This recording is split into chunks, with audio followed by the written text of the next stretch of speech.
Hello everyone, we are Dracyen and Alden. Warning, the following scenes may cause potential damage to your ears. Viewer discretion is advised. Disclaimer: this video should only be broadcasted to the eyes of Miss Parvy. If Miss Parvy ever shares this to anyone else other than her, Brian will bear all the consequences. Thank you. Bye!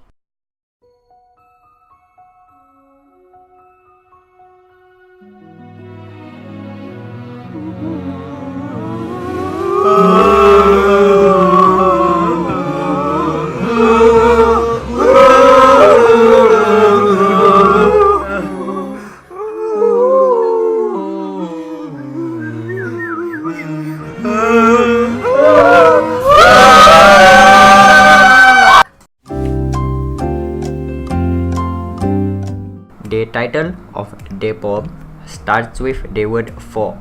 This shows that the poet is writing directly to her goddaughter, which is known as Heidi.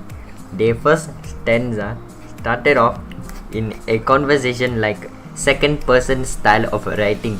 This shows that they are in a close relationship with each other.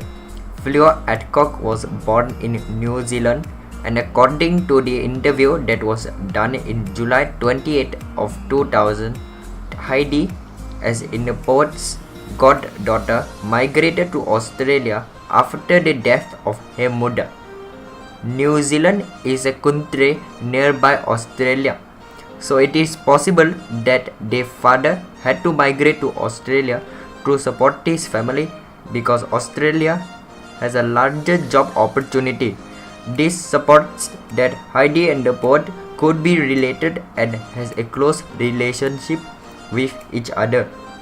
The word ultramarine symbolizes that Heidi is very sad because ultra means very and marine symbolizes dark and sadness. Heidi's hairstyle are clipped sides with a crest of jet black spikes on top. Her hairstyle is very aggressive and weird. She did her hair like this to actually distract the topics she gets asked by friends. She doesn't want anyone to discuss or feel pity toward her about the loss of her mother. In the second stanza, Heidi was sent home due to her dyeing her hair in an unusual color, which is in this case ultramarine, as stated earlier in the video. The reasoning of her being sent home was also revealed in this stanza too, as the headmistress put it, although dyed hair was not specifically forbidden, yours was. Apart from anything else, just not in the school's color. Her saying that places a point in her own words. She does not care about the alteration done to Heidi's hair at all, but is more keen on backing up her punishment towards Heidi by creating an excuse. This is due to her using her own criticism as a form of justice in this situation.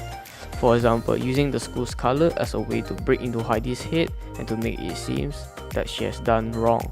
But as we all know, it's just not true at all.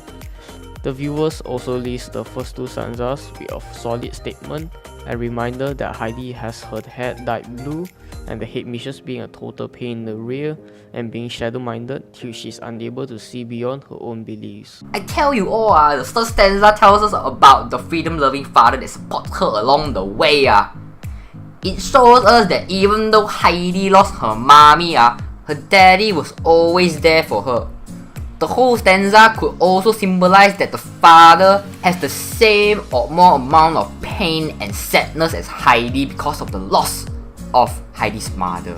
The father also fully understands the act of Heidi and the reason behind dyeing her hair blue. Heidi told the headmistress, if you wipe your eyes, they are also not in the school colors, which suggests that her eyes were also blue.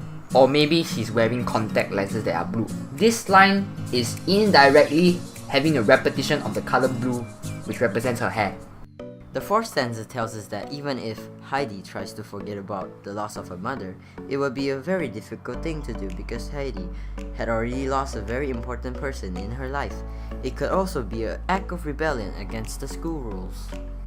And the last stanza. 第五個 stanza 話 boy 冇大冇細啊你。OK 啊， Sorry for the interruption. Gong Gong's eyes not good already. I see the 5th stanza and the 6th stanza almost the same. So anyway, the writer mentions about Heidi's mother's death and states that it seems behind the argument, which means it is less significant to the argument that she shouldn't dye her hair blue. The teachers also tweet her around the school, showing that they don't have anything solid to say or even contribute regarding the issue. The last stanza tells us that the black friend had hers done in grey, white, flaxen, yellow. The word flaxen yellow could symbolize that the friend had always been by her side and always comforts her when she has any issues, because the colour yellow symbolizes victory, happiness, satisfaction, and it's a very bright colour.